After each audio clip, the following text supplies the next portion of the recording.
आज मुझे निर्मला सीतारमण जी को बजट स्पीच देते देख बड़ी राहत महसूस हुई, क्योंकि कहीं अंदर एक संशय था कि कहीं डोनाल्ड ट्रंप या उनका कोई मंत्री आकर हमारा बजट ना पेश करने लगे। भाई, जिस तरह से हमारे देश की नीतियां, हमारी विदेश नीति, हमारी आर्थिक नीति, हम किससे तेल खरीदेंगे, किससे नहीं खरीदेंगे, किस दाम पर खरीदेंगे, इस सब की घोषणा ट्रंप कर रहे थे, तो कहीं ना कहीं यह डर बड़ा वाजिब था। खैर, निर्मला जी ने 1.5 घंटे की बजट स्पीच दी। अपनी पूरे बजट में उन्होंने एक बार भी एफडीआई का जिक्र नहीं किया, जो नेगेटिव हो चुका है। उन्होंने हिंदुस्तान से विदेशी निवेशक लगातार पैसा बाहर निकाल रहे हैं, उसका कोई जिक्र नहीं किया। रुपए का तो नाम तक नहीं लिया, वो लगातार गिरता जा रहा है। इस बजट में रोजगार कैसे बनेगा, मैन्युफैक्चरिंग कैसे बनेगी, किसानों के लिए क्या किया जा सकता है, इसका कोई जिक्र ही नहीं है। असल में तो ये जो बजट है और इसके सारे के सारे जो आंकड़े हैं वो कटौती करके हासिल किए गए। ये असल में कटौती का बजट है और बजट के आंकड़े खुद आर्थिक मंदी का सबसे बड़ा प्रमाण है। बात पहले करेंगे चालू वित्तीय वर्ष, अभी प्रेजेंट फिस्कल ईयर 2025-2026 की, और यहां पर मैं कंपैरिजन कर रही हूं जो बजटेड एस्टिमेट था और जो रिवाइज्ड एस्टिमेट था, और कितना कम रिवाइज्ड एस्टिमेट है बजटेड एस्टिमेट से। शुरुआत करते हैं रेवेन्यू रिसीट, रेवेन्यू की, राजस्व की प्राप्ति से। 78,000 करोड़ रुपए से कम का राजस्व वसूल हुआ है, मतलब आर्थिक मंदी का सबसे बड़ा सूचक। नेट टैक्स की जो प्राप्ति है वो 1,62,000 करोड़ रुपए से कम की वसूल हुई है। कुल खर्चे में सरकार ने 1,00,000 करोड़ से ज्यादा की कटौती करी है। यहां तक कि कैपिटल एक्सपेंडिचर में भी 1,44,000 करोड़ रुपए की कटौती की गई है।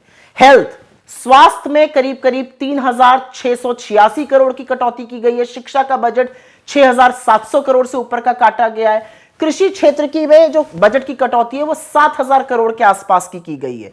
ग्रामीण विकास, रूरल डेवलपमेंट में बजट की कटौती 53,000 करोड़ रुपए से ज्यादा की गई है। शहरी विकास में करीब करीब 40,000 करोड़ रुपए काटे गए हैं।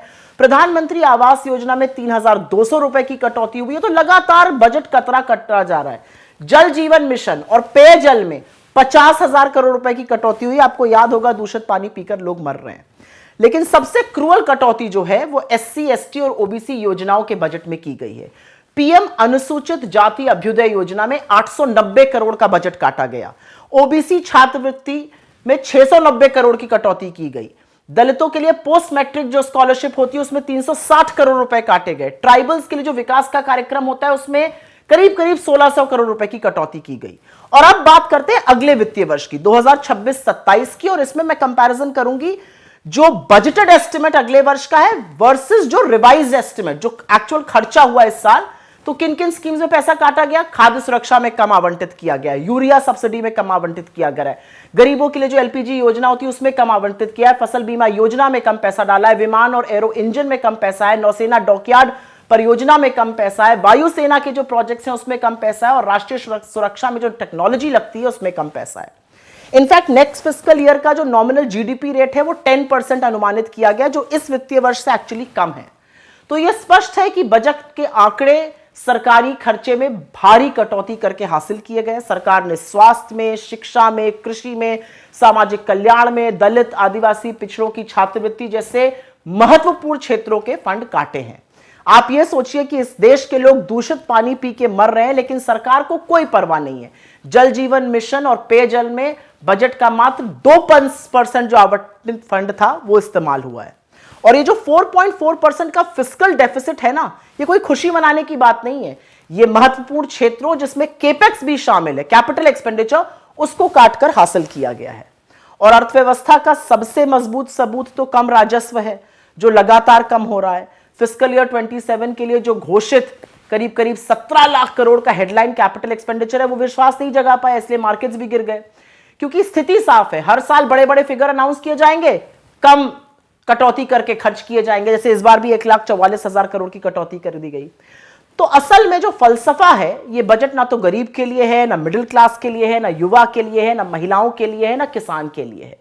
इस बजट ने आज के गंभीर मुद्दे, चाहे वो बेरोजगारी हो, चाहे वो रुपए का गिरना हो, चाहे वो फॉरेन इन्वेस्टमेंट का ना आना हो, चाहे वो भारतीय कंपनियों का भारत में निवेश ना करके विदेश में निवेश करना हो, उससे कोई लेना देना नहीं है। आज की समस्याओं से मुंह मोड़कर एक बजट पेश किया गया जिससे कोई खुश होता हुआ या किसी का भला होता हुआ नजर नहीं आ रहा है। हमारे साथ जुड़े रहने के लिए सब्सक्राइब करें देश रोजाना के YouTube चैनल को और नई वीडियो की नोटिफिकेशन पाने के लिए बेल आइकन जरूर दबाएं। अगर आप ये वीडियो फेसबुक या इंस्टाग्राम पर देख रहे हैं तो पेज को लाइक और फॉलो जरूर करें और ज्यादा से ज्यादा शेयर करें।